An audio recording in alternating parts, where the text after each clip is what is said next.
Okay hello students, welcome to the Quanta Academy. अच्छा, आज हम लॉगरिथम स्टार्ट करते हैं। देखो, लॉगरिथम भी काफ़ी इंपॉर्टेंट चैप्टर होता है। जैसे हमने बेसिक्स ऑफ मैथ पढ़ा था ना, ऐसे ही लॉगरिथम है। लॉग के बिना मतलब मैथ्स के काफ़ी क्वेश्चंस तो हो ही नहीं पाते हैं ना, इसीलिए लॉगरिथम चैप्टर पढ़ना ज़्यादा ज़रूरी है। तो आज हम लॉगरिथम स्टार्ट कर रहे हैं। देखो, लॉगरिथम ना दो तरह के होते हैं, इसमें दो पार्ट होते हैं एक्चुअली, ऐसा कह सकते हो आप। पहला होता है एक्सपोनेंट, दूसरा होता है लॉग। पहला होता है एक्सपोनेंट, दूसरा होता है लॉग। देखो, एक्सपोनेंट का मतलब क्या है? मतलब a की पावर x, अगर ऐसा कोई नंबर दे रखा हो, जैसे 6 का स्क्वायर, 3 का स्क्वायर, ऐसा कोई नंबर दे रखा हो, इसको बोलते हैं exponent form. Exponent form. Log का मतलब क्या होता है? यहाँ पर ऐसे दे रखा होता है लॉग बेस a n बराबर x। मैंने यही क्यों लिखा है ये बताऊंगा मैं आपको। देखो, ये जो ऊपर वाला होता है ना x, इसको बोलते हैं पावर, डिग्री भी बोल लो, और या फिर एक्सपोनेंट बोलते हैं, एक्सपोनेंट। ठीक है, एक्सपोनेंट। और ये पूरी क्या होती है? Exponent form. a की पावर x, a की पावर x होती है एक्सपोनेंट फॉर्म, और लॉग a n बराबर x ये होती है लॉग की फॉर्म। ठीक है। अच्छा, इसमें इंपॉर्टेंट क्या है? देखो, एक्सपोनेंट को हम क्या बोलते हैं पता है? Anti log. Anti log form. कहने का मतलब लॉगरिथम के दो पार्ट होते हैं, एक होता है एंटी लॉग, एक होता है लॉग।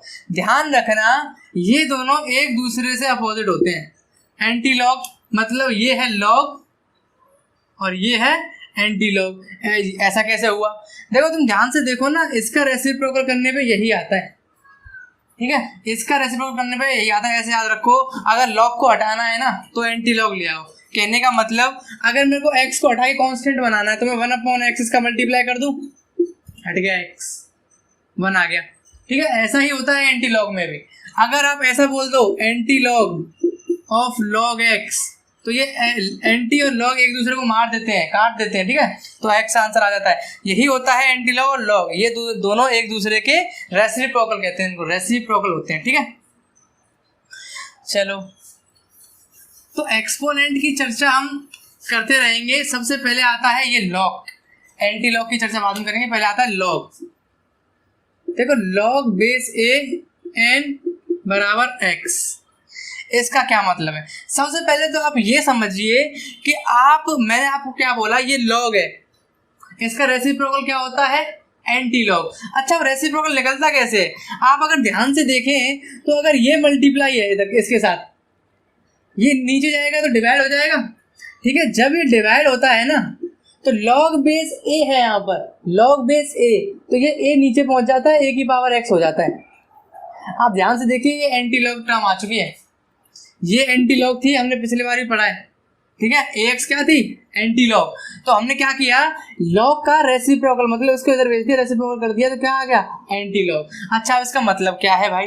इसका मतलब ये है, हमेशा एक चीज ध्यान रखना, बेस में कुछ भी हो, लॉग बेस, ये बेस बोलते हैं। ठीक है, ए को क्या बोलते हैं यहाँ पर? बेस। एन के बारे में अभी बताऊंगा मैं। ठीक है, बेस में कुछ भी हो, अगर उसको उधर लेके जाएं, लॉग के बेस में ए है, अगर उधर लेके जाएंगे तो वो नीचे आ जाएगा, और जो उधर की साइड होगा वो उसके ऊपर चला जाएगा। ठीक है, एक्स चला जाएगा उसको ऊपर और ए आ जाएगा बेस नीचे। ठीक है, इसके ऊपर जब क्वेश्चन करेंगे ना तो और बेहतर तरीके से समझ में आएगा। फिलहाल आप इतना याद रखिए कि लॉग ए बेस मतलब लॉग एन बेस ए बराबर एक्स लिया है मैंने। ठीक है, इसमें छोटी छोटी बातें आपको याद रखनी है। लॉग बेस ए में इसमें याद रखनी है, पहला, a is not equal to 1, a can never be equal to 1, a कभी भी 1 के बराबर नहीं होगा। ठीक है, क्वेश्चन करके बताऊंगा ये 1 के बराबर क्यों नहीं हो सकता। ठीक है, n is always greater than 0, मतलब n जो होगा हमेशा पॉजिटिव ही होगा। ग्रेटर देन 0 का मतलब क्या होता है? पॉजिटिव। ठीक है, a इज ऑलवेज पॉजिटिव। ठीक है, a हमेशा पॉजिटिव होगा, n हमेशा पॉजिटिव होगा, और a कभी भी a के बराबर नहीं होगा। देखो, ये 3 रूल हैं इसके, ये आप अगर याद रखते हैं ना तो लॉग के क्वेश्चंस करना आसान होता है।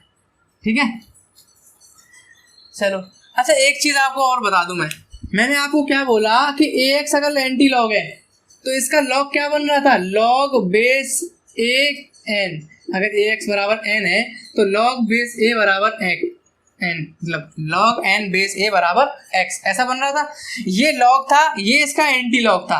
अगर तुम ध्यान से देखो तो ये एक्स क्या है, पावर, तो ये वाली एक्स क्या है, पावर, ये वाली एक्स क्या है, पावर, या फिर एक्सपोनेंट कुछ भी बोलते हैं, ठीक है। यहाँ पर बेस क्या है, ए, ये जो ए की पावर है ये ए नीचे क्या है, बेस।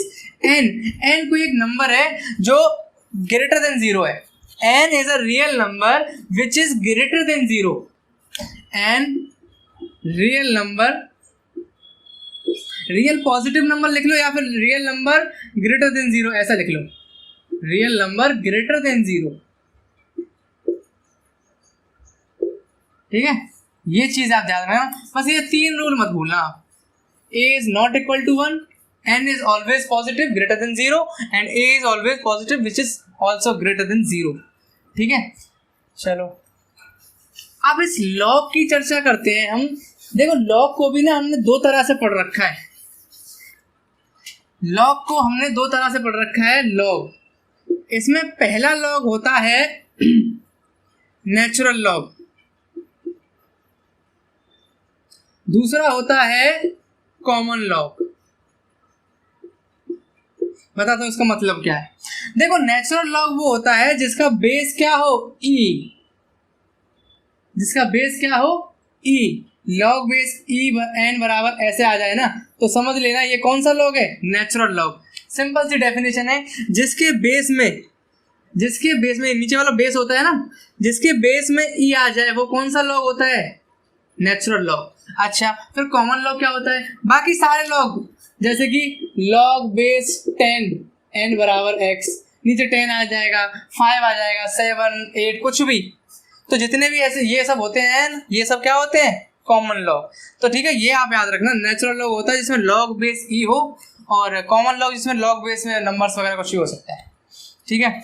इसके ऊपर एक चीज आपको बता देता हूं मैं, अब जो आगे आप पढ़ते हैं ना 11th में, वो एलन पढ़ते हैं, एलन पढ़ते हैं। अच्छा एलन का मतलब क्या है, एलन का मतलब होता है लॉग बेस ई, सिंपल, इतना याद रखो। आगे जब क्वेश्चंस करेंगे ना, जैसे जेई वगैरह क्वेश्चंस करते हैं तो एलन ही लेके किया जाता है, ठीक है, एलन ही क्वेश्चन में देता भी एलन ही है वो।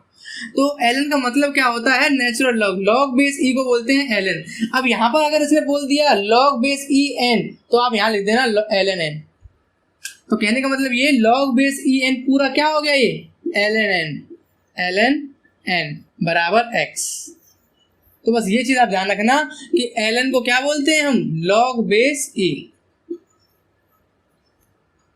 ठीक है। ये थोड़ी इंपॉर्टेंट थी, कॉमन लॉग और नेचुरल लॉग, ठीक है। तो देखो मोस्टली क्वेश्चन जो हम करते हैं ना वो कॉमन लॉग के करते हैं। नेचुरल लॉग के कुछ क्वेश्चंस होते हैं जो हमें अगर एलन से हमें अगर जाना हो, ये तो सिर्फ चेंज करने के लिए काम आता है। अगर एलन दे दिया तो लॉग में पहुंच जाओ, लॉग ही दे रखा है तो एलन में, तो कॉमन लॉग नेचुरल को वहाँ यूज करना। बाकी क्वेश्चंस में तो 99% क्वेश्चंस में तो कॉमन लॉग से ही क्वेश्चंस करते हैं, ठीक है।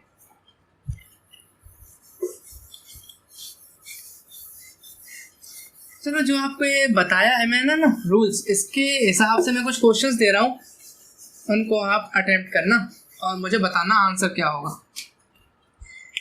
मैंने आपको बोल दिया था कि भैया लॉग बेस ए एन, ये एक्स होता है, ये इसकी कॉमन फॉर्म है लॉगरिथम की, ठीक है। चलिए अब मैं आपसे बोलता हूँ सॉल्व लॉग 381 बराबर एक्स।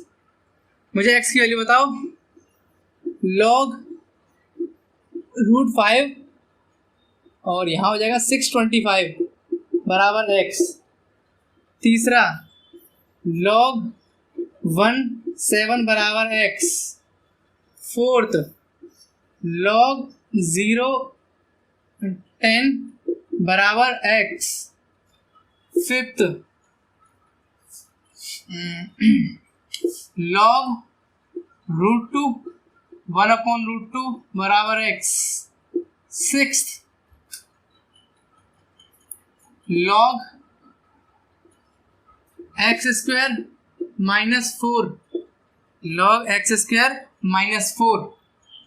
5 बराबर वैल्यू बताओ क्या होगी, ठीक है।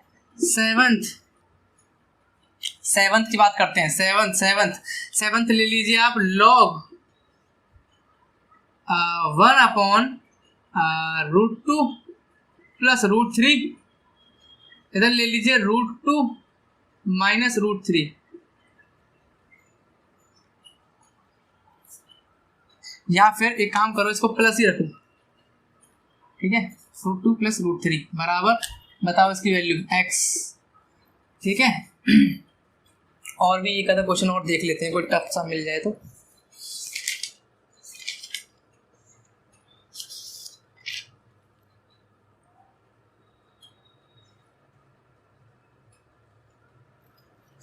चलो एक ये लिख लो, 8th log 97 log 1 बेस 97 बराबर x। इन सब में मुझे आप बताइए x की वैल्यूज बताइए, और इसमें सिर्फ वैल्यू फाइंड करिए x की, इसमें भी फाइंड x होगा, ठीक है, फाइंड x। तो ये 8 क्वेश्चन हैं, इनको आप जरा अटेम्प्ट कीजिए, ठीक है। ये काफी इजी है अभी, ठीक है, धीरे धीरे हम लेवल बढ़ाते चलेंगे। चलो अब मैं ट्राई करता हूँ। देखो इसका पहले का सॉल्यूशन मैंने आपको बताया था कि जब ये यहाँ से उधर जाएगा तो ये जो बेस होता है ये इसके नीचे आ जाएगा, इसका मतलब ये हुआ 81 बराबर 3 की पावर x। याद करो मैंने क्या बताया था, ये अगर इधर चला गया तो ये हो जाएगा a की पावर x, मतलब जो बेस था वो नीचे आ जाएगा, इसका बेस 3 था, ये नीचे आ गया, उसकी पावर क्या हो गई x। अब आप मुझे बताओ 81 3 की पावर में कहाँ आता है, 4 पे, 3 की पावर x। यहां से अगर कंपेयर करें तो x की वैल्यू क्या आ गई 4, पहले का आंसर क्या है 4। ऐसे करना है, ठीक है, कुछ नहीं किया। पहला स्टेप क्या था, हम देखते हैं log बेस 3 दे रखा है और 81 दे रखा है। अच्छा एक काम करते हैं, x की वैल्यू चाहिए ना, हमें log को उधर ले चले जाते हैं, उधर ले गए। अगर हम इसको उधर ले गए इसका मतलब क्या है, ये जो बेस था ये इसके नीचे चला गया, 81 3 की पावर 4 पे होता है, 3 की पावर x बराबर 3 की पावर 4, तो x की वैल्यू क्या आ गई 4, ठीक है। तो पहला सॉल्व हो चुका है।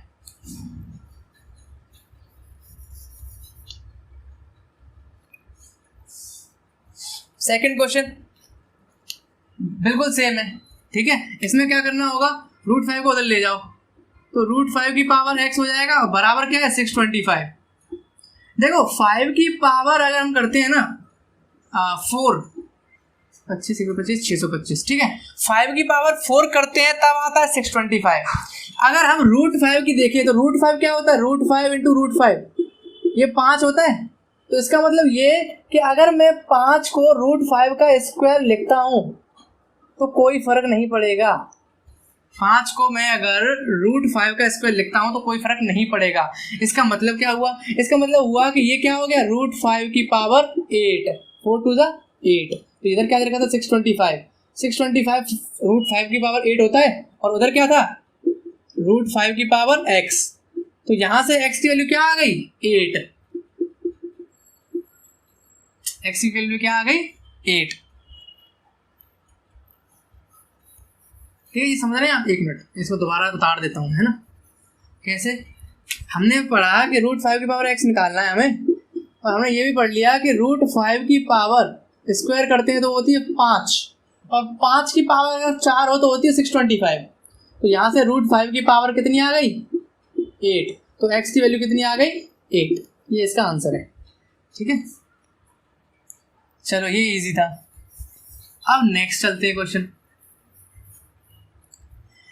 अच्छा आपने क्या किया होगा, इसमें डंडी गिराई, उधर पहुंचा दिया 1 की पावर x बराबर 7। अब आप x की जगह क्या रखेंगे 7 आएगा, क्या रखेंगे 7 आ जाए। देखो कुछ भी नहीं रख सकते आप, x की वैल्यू आप कुछ भी रख दीजिए 7 कभी भी नहीं आएगा, कभी नहीं, क्योंकि 1 की पावर आप कुछ भी कर लो 1 ही रहती है, ठीक है। तो 7 ये कभी बनेगा ही नहीं। इसका मतलब क्या है, इसका answer not defined, not defined. अच्छा ये तो हो गया एक तरीका बताने का, ठीक है, ये तो एक तरीका हो गया, बेस को उधर ले जाओ, 1 की पावर x है, 1 की पावर x कभी भी 7 नहीं हो सकता, इसीलिए हो गया नॉट डिफाइंड। दूसरा तरीका तुम याद करो, मैंने आपको 3 रूल क्या बताए थे, a is not equal to 1, n is greater than 0, a is greater than 0। आप ध्यान से देखो तो जो a था वो इस बेस ही तो था, बेस था ना ये, तो बेस क्या आ गया एक, जहां उसने बोल दिया है कि अगर लॉग में बेस एक है तो वो डिफाइन ही नहीं होगा, उसने पहले बोल दिया नॉट इक्वल टू 1, मतलब ए 1 नहीं होना चाहिए साहब, ठीक है। तो यहाँ 1 आ गया, इसका मतलब क्या है, नॉट डिफाइन। तो आप दोनों तरीके से सोच सकते थे। अब मैंने आपको बोला था ना कि ए को 1 क्यों नहीं लेते, मैंने आपको रीजन भी दे दिया, ठीक है, क्योंकि 1 की पावर x कभी भी 7 नहीं बन सकता, कभी नहीं बनेगा ये, ठीक है। नेक्स्ट,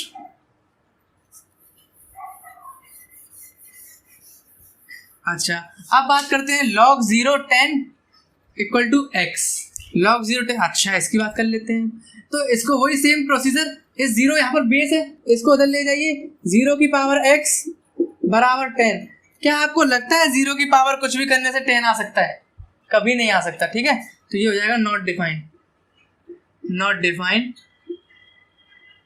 या फिर इसको बोल सकते हैं माइनस इन्फिनिटी। अभी माइनस इन्फिनिटी का होगा, मैं आगे बताता हूँ आपको, 3 रूल आएंगे ना, एक्सपोनेंट के 3 रूल आने वाले हैं आगे, उसमें पता चलेगा कि नॉट डिफाइंड। देखो आपने ट्रिग्नोमेट्री में पढ़ा होगा, नॉट डिफाइंड को उसने ऐसे भी लिख रखा था, सिंबल बना के ऐसे, ये सिंबल होता है इन्फिनिटी का, मतलब अनंत। देखो अनंत कोई ऐसा नंबर नहीं होता, आप अनंत बोल दो कि इस दीवार के, मतलब आपसे बोले इस बोर्ड की लेंथ नापो, आप कहेंगे अनंत, तो अनंत कैसे हो सकता है ना, अनंत कोई लेंथ होती ही नहीं है एक्चुअली, ठीक है। अनंत को आप, अनंत तो वो है अनडिफाइंड, मतलब इसको नाप ही नहीं सकते आप जिस चीज को नाप नहीं सकते, जैसे आपने बोला आपने मेरे बाल, मैं अपने बाल नहीं नाप सकता, प्रैक्टिकली नहीं नाप सकता, एक्सपेरिमेंटली बात नहीं कर रहा मैं, तो प्रैक्टिकली नहीं नाप सकता, तो उसने बोला जब प्रैक्टिकली नहीं नाप सकता तो क्या बोलेगा, अनंत, मेरे को पता ही नहीं है। इन्फिनिटी, तो इन्फिनिटी कोई मतलब ऐसा नहीं होता वैल्यू, इन्फिनिटी होता मतलब अनडिफाइंड। तो इसका मतलब आगे आपको पता चलेगा, 3 रूल आएंगे। फिर बात करते हैं log √2 1/√2। देखो log √2 ये आपने निकाल लिया होगा, ये क्योंकि ये काफी इजी है, x की वैल्यू निकालनी थी। सेम वही प्रोसीजर, बेस को उधर ले जाइए, तो 1/√2 बराबर √2 की पावर x, फिर √2 इधर क्या है, +1 है पावर, ऊपर गया तो -1। ये तो आप जानते हैं ना कि अगर नीचे +1 पावर ऊपर जाके -1, तो ये -1 हो गया, और यहाँ क्या है, √2 की पावर x, तो ये क्या हो गया, x बराबर -1। अच्छा अब यहाँ से इससे एक रूल निकल के आया सामने, इससे एक रूल निकल के क्या आया, ये आ गया आंसर -1। इससे एक रूल निकल के आया कि कभी भी log n होगा 1/n होगा तो आंसर -1 ही होगा हमेशा। कहने का मतलब बेस अगर n है और n दे रखा है आपको 1/n, मतलब रेसिप्रोकल, ये दोनों अगर एक दूसरे के रेसिप्रोकल आ जाए तो आंसर हमेशा 1 आएगा, ठीक है। अब कोई भी एग्जांपल ले लेते हैं, मान लीजिए मैं ले लेता हूँ आपको log 7, और इसका उल्टा क्या होता है 1/7 रेसिप्रोकल, आप इसको करके देख लीजिए जरा। तो 7 की पावर x बराबर 1/7, तो 7 क्या हो जाएगा, 7 की पावर -1, x की वैल्यू क्या आ गई, -1, हमेशा लागू हो गए, हमेशा, ठीक है। तो ये आप लॉ याद रखना हमेशा कि अगर ये इसका रेसिप्रोकल है तो ये डेफिनेटली -1 देगा ही देगा, ठीक है।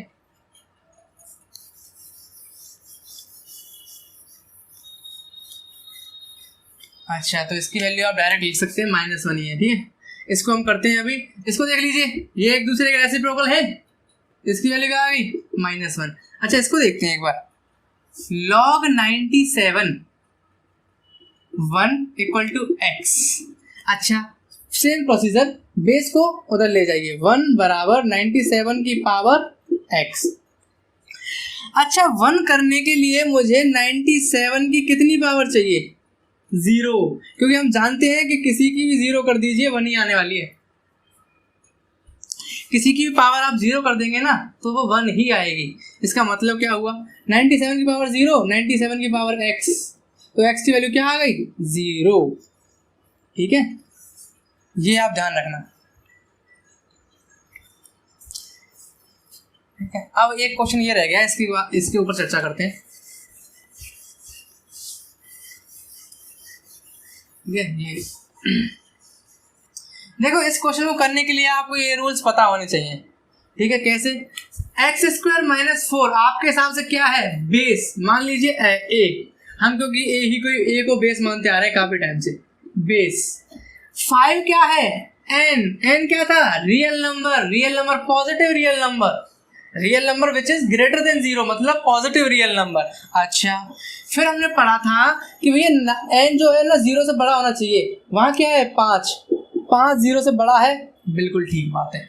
अच्छा, उसके बाद हमने पढ़ा कि a को आप 0 से बड़ा ही रखेंगे हमेशा, ठीक है। हम कहते हैं चलिए a क्या दे रखा है x²-4, इसको हम बड़ा रखेंगे 0 से, हमेशा 0 से बड़ा रखेंगे। तीसरा पॉइंट क्या बोला उसने बोला a is not equal to 1, a कभी 1 के बराबर नहीं होगा, इसका मतलब x²-4 is not equal to 1, ये ठीक है। अच्छा, अब इसका देखते हैं इधर से, तो x² ग्रेटर देन 4, तो x की वैल्यू यहां से क्या आ गई, ग्रेटर देन आ जाएगी ये +-2, +-2 ऐसे घबराओ मत, +-2 आई है, -2 से भी बड़ा है और 2 से भी बड़ा है, कहने का मतलब ये है x का, ठीक है। इस वैल्यू को देख घबराओ मत, आगे आएगा ये। फिर बात करते हैं इसकी, x² is not equal to 5, 5 को ले जाइए, x is equal to not equal to ±√5, ये आप जानते हैं, ठीक है। स्क्वायर को तो ले जाते हैं तो रूट हो जाता है +- का, ठीक है। तो इसने क्या बोला, जो x की वैल्यू होगी, ध्यान रखना वो -2 और +2 से बड़ी होगी, लेकिन उस वैल्यू के अंदर √5 नहीं आना चाहिए, प्लस या माइनस का √5 नहीं आना चाहिए। अच्छा, अब इसका मतलब क्या हुआ, इसका मतलब हुआ x बिलोंग्स टू, इसका मतलब बताता हूँ आपको। मान लीजिए -2 यहाँ है और +2 यहाँ है, आपसे बोला कि नंबर लाइन पर लाई कर रहे हैं x की वैल्यू, तो उसने कहा कि x जो है -2 से बड़ा है, ऐसे जा रहा है, और फिर 2 से भी बड़ा है, ये दोनों कहाँ सेटिस्फाई कर गए।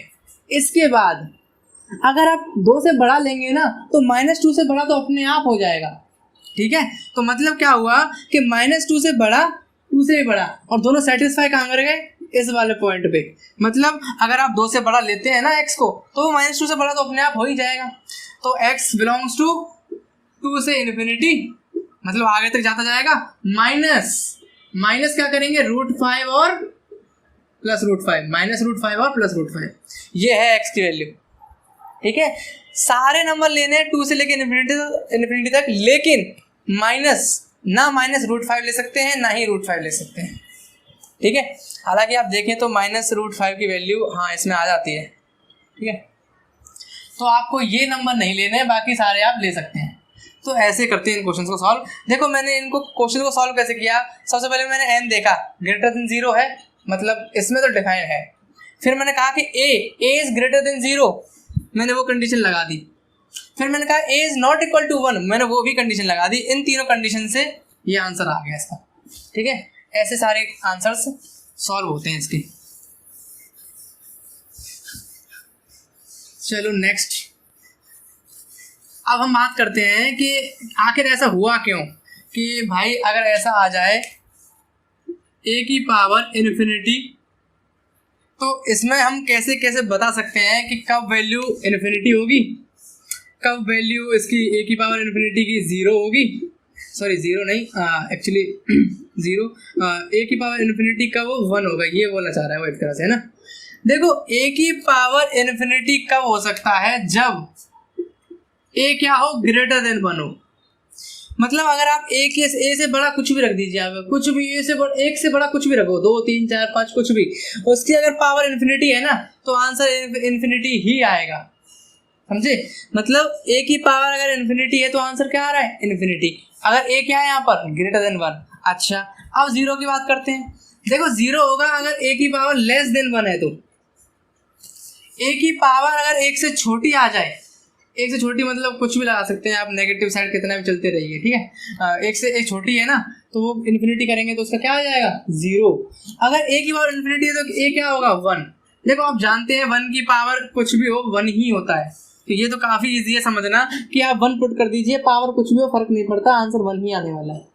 ये तीनों रूल बहुत इंपॉर्टेंट आते हैं, बहुत इंपॉर्टेंट, इनको बोलते हैं वेरी इंपॉर्टेंट, ठीक है। अब बताता हूँ आपको -इन्फिनिटी वाला केस 0 में हुआ क्या होता। देखो मान लीजिए मैंने नंबर लाइन बनाई, मैंने आपको बोला यहाँ -1 है, यहाँ 0 है, यहाँ +1 है, और यहाँ 2 है या 3 है। इधर चलेंगे तो -इन्फिनिटी आएगा और इधर चलेंगे तो +इन्फिनिटी आएगा, ठीक है भाई।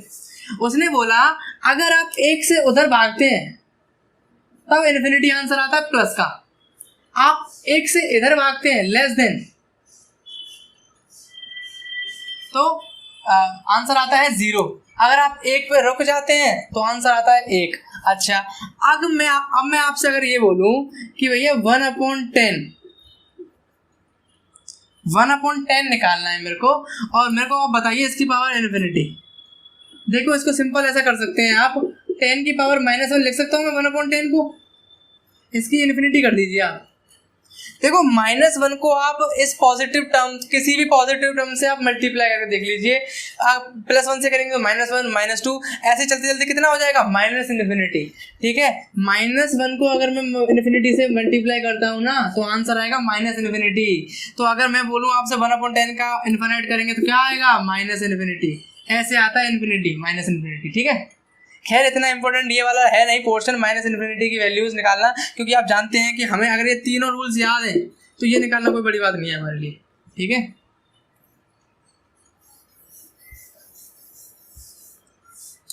अच्छा फिलहाल आप ये तीनों रूल्स याद रखिए, बाकी कुछ याद रखने की आपको भी ज़रूरत है नहीं। आगे आगे धीरे धीरे जब क्वेश्चंस करते रहेंगे ना तो इसके ऊपर और क्वेश्चंस करेंगे हम। चलो इसके ऊपर कुछ और क्वेश्चंस कर लेते हैं तब तक।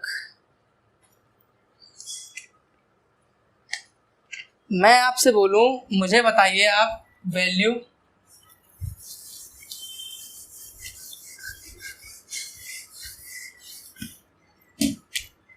log x-3 x-4 find x।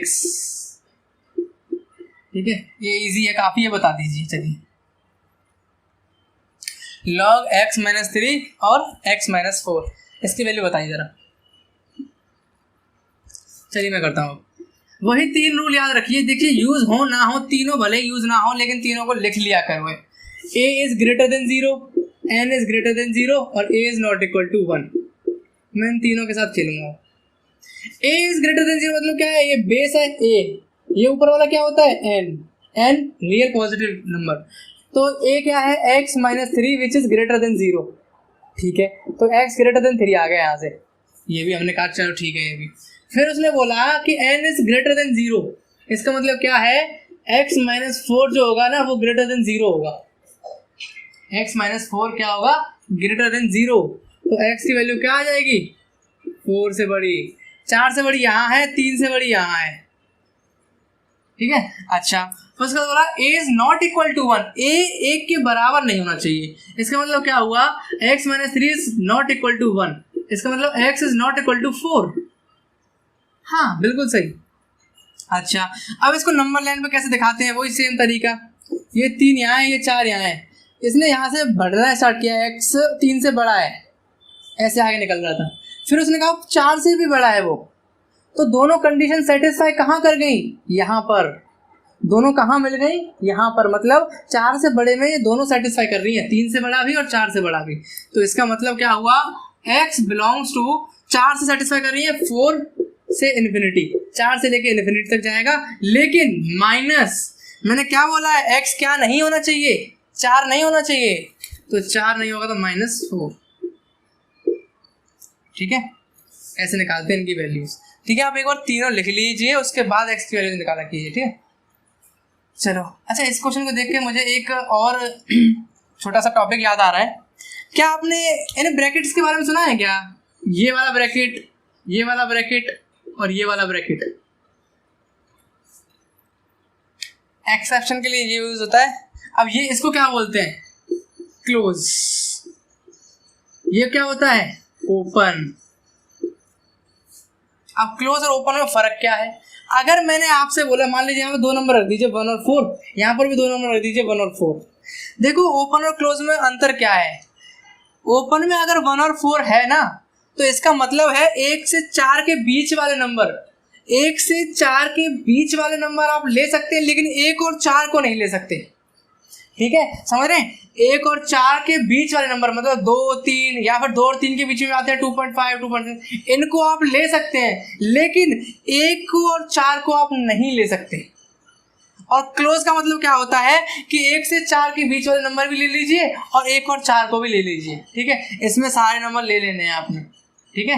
Boundary elements भी ले सकते हैं और बीच वाले भी, इसमें सिर्फ बीच वाले ले सकते हैं, बाउंड्री एलिमेंट्स को नहीं लेते, ठीक है। तो 1 और 4 तो लेंगे ही लेंगे, बीच वाले ले सकते हैं, इसमें सिर्फ बीच वाले लेते हैं। तो ये फर्क होता है ओपन और क्लोज में। अब अगर मैं आपसे इस क्वेश्चन में पूछूं कि भैया यहाँ पर ये कौन सा ब्रैकेट है, आप कहेंगे ओपन, ठीक है। तो इसका मतलब क्या है, इसका मतलब है 4 और इनफाइनाइट नहीं ले सकते, इनके बीच वाले नंबर ले सकते हैं। तो x की जो वैल्यू होंगी ना वो 4 से इनफाइनाइट के बीच में होंगी, 4 और इनफाइनाइट नहीं होंगी, 4 से इनफाइनाइट के बीच में, ठीक है। -4 तो आप समझ गए कि 4 नहीं ले सकते, ठीक है। तो ऐसे आप मुझे लगता है कर लेना। देखो रूल्स मैंने आपको बता दिए, एक्सपोनेंट के लॉग के बता दिए, कॉमन लॉग कौन सा होता है और जो नेचुरल लॉग कौन सा होता है। उसके बाद ये तीनों रूल्स, इनके ऊपर काफ़ी टफ क्वेश्चंस बनते हैं जो कि मैं नेक्स्ट क्लास में ज़रूर कराऊंगा, ठीक है। तो आप फिलहाल इसी को रिवाइज करेंगे, बाकी हम अगली क्लास में कंटिन्यू करेंगे, ठीक है। Thank you.